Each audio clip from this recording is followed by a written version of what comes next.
This is a ship's model of a destroyer, and this particular model was made by a friend of mine who was one of 26 survivors of a destroyer that was sunk by a Japanese sub, and there was about a crew of about 250 men, so there was about over 200 men that were killed, drowned.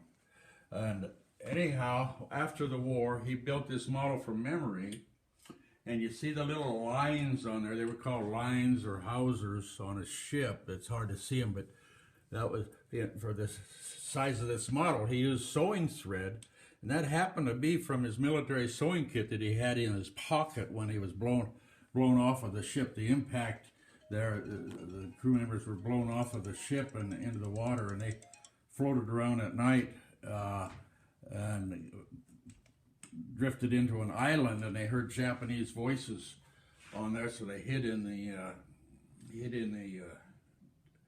jungle until the next day an American submarine rescued them.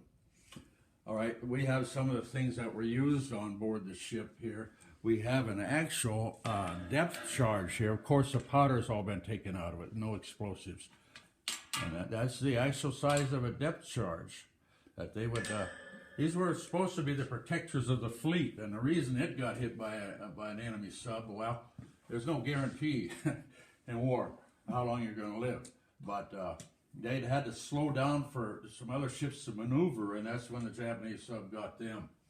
But here we see a World War II poster encouraging people on the home front to support the men on the battlefront. And you see this depth charge here that they're getting ready to load onto the launchers or drop off the back of the ship. Anyhow, it says lend a hand, enlist in your Navy today. So this would encourage people to join the service. For various branches of the service had their own posters. And so anyhow, this was my friend's hat. And you notice it isn't pure white like most Navy hats are, because they dyed them with tea, so they didn't make such a good target. You know, they didn't want to attract attention to them in wartime.